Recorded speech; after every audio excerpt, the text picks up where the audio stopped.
The scale of victory.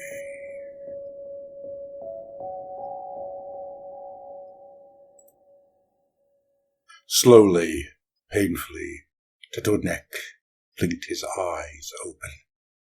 It was an atypical and far from comfortable sensation. Nowhere above the Ista Hootlan, greatest of all the temple vessels, was it ever truly dark. Glittering celestial energy was constantly being channeled through intricate arcane matrices built into the walls.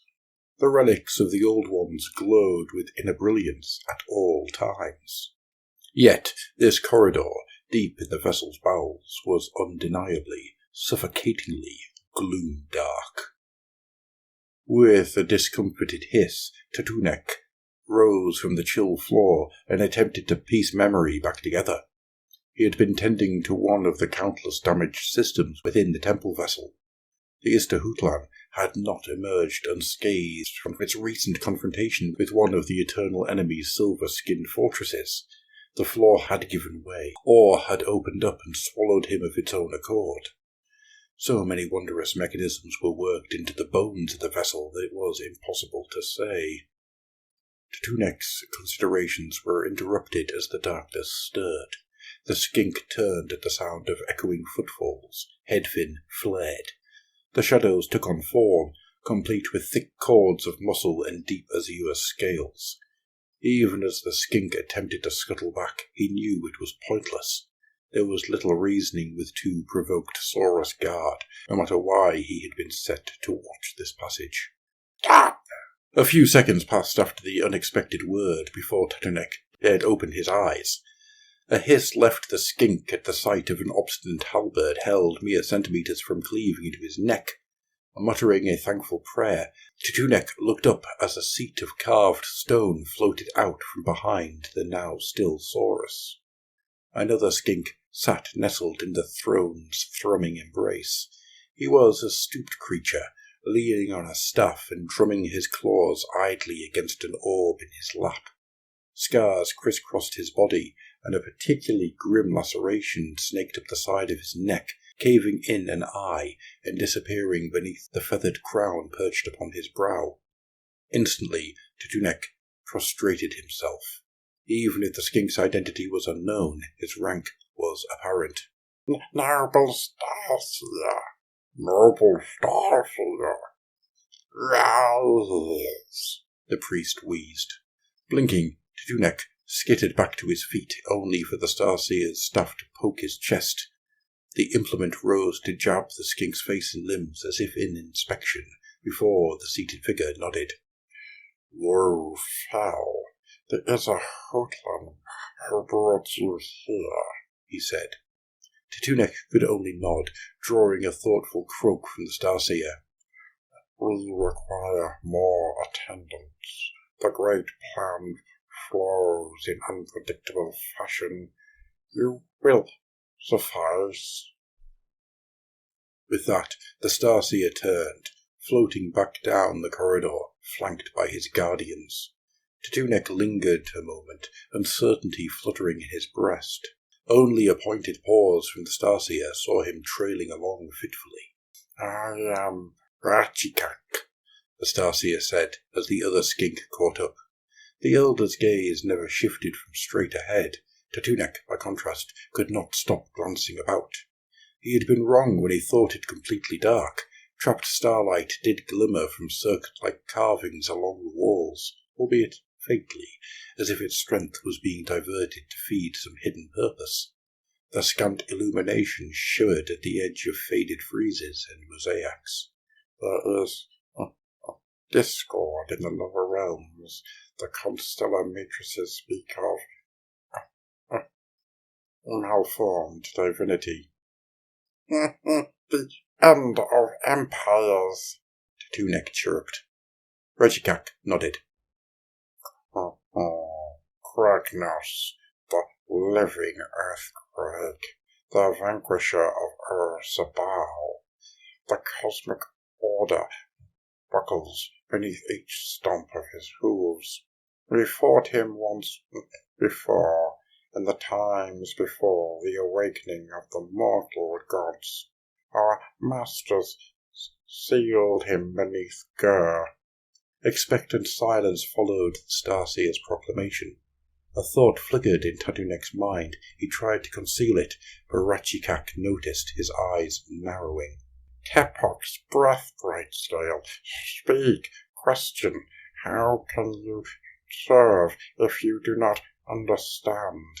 I do not deny the might of the Star Masters, Tatooneck said, casting a glance to the looming Saurus presence. But rumors tell, Blessed One, that Kragnos is warded against spells of even the strongest resonances. It is so, Ratchikak nodded. But the alignment of the fates saw fit to deliver us allies, the Draconeth. As they moved onwards, Tatooneck's gaze shifted back towards the darkened corridor's walls. A fresco was wrought there of huge winged drakes set atop an array of towering peaks. Above them coiled a colossal serpentine figure wrought from stellar gemstones. The skink bowed his head instinctively in deference to the mighty Dracothian. The images continued as the skinks walked further down the echoing hallway. In the next, the drakes stood alongside horned centaurs, ranged against hybrids of humanoid and dragon crowned by dark storms.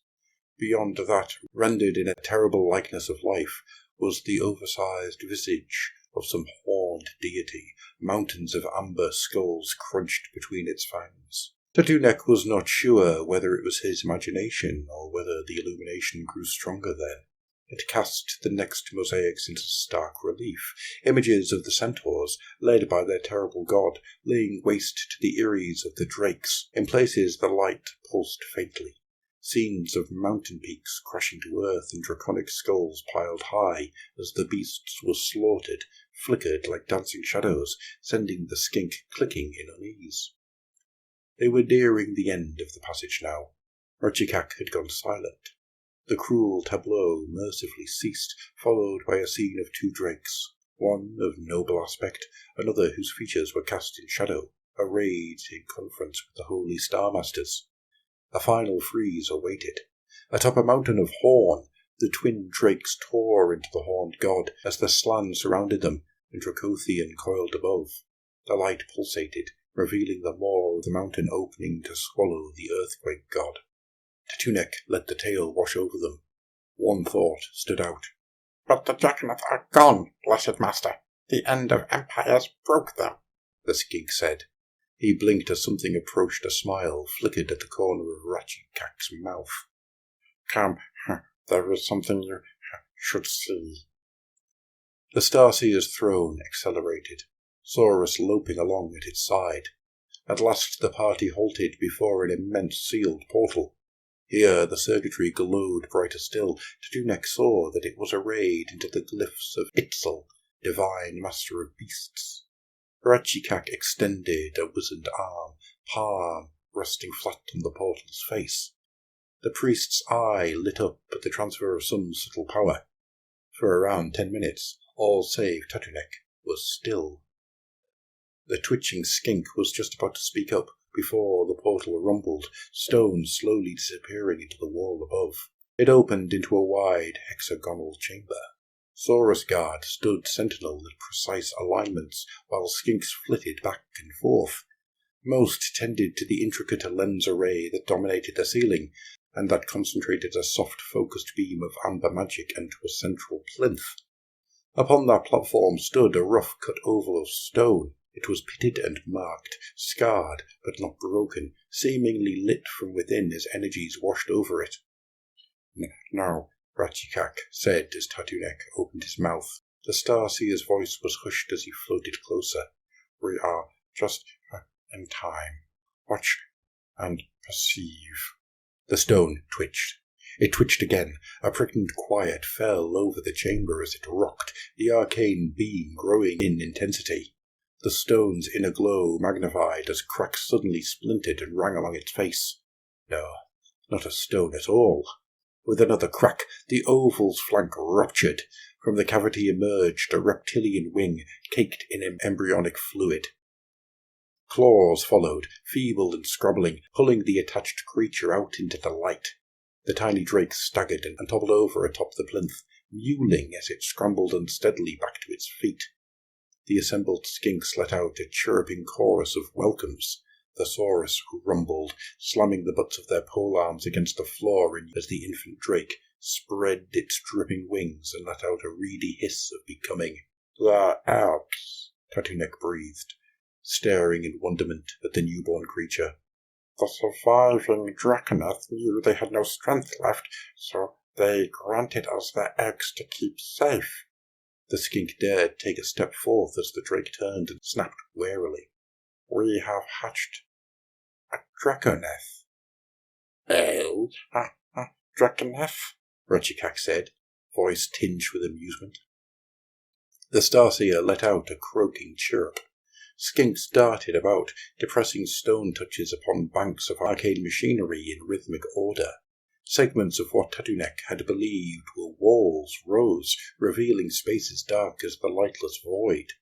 As Tattooneck watched, the blackness rippled, like a midnight river into which a stone was dropped. Realm Gate activation.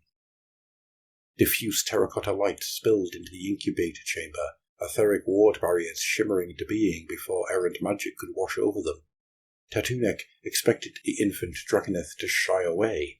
Instead, the young reptile turned towards the light, wings flared.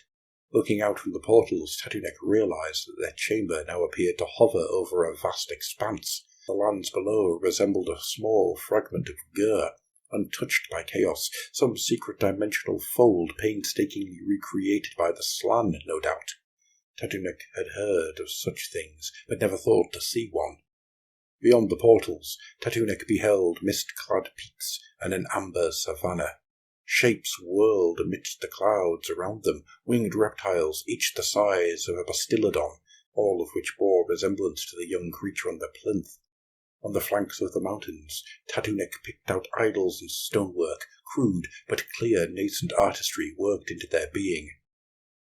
"In their wisdom, the Star Masters decreed that the Draconeth race be restored," Ratchikak said as he floated to stop beside the gawping Tattooneck.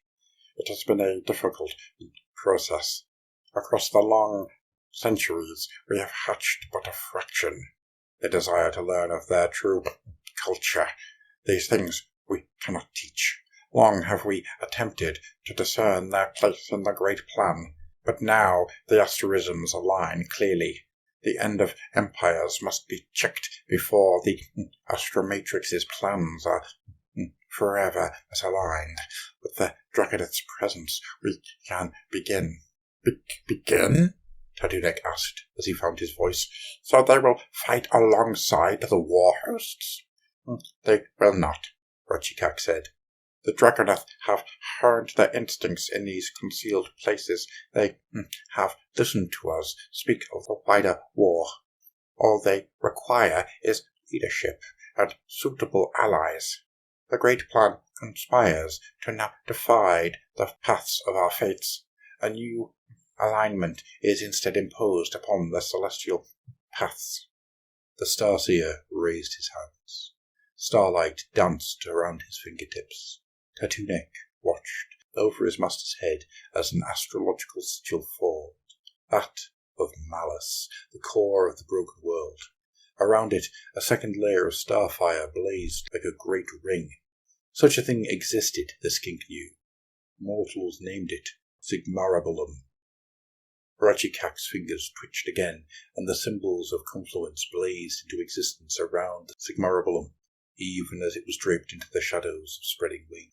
"A new era begins," Ratchikak nodded. "An era of scale and of storm."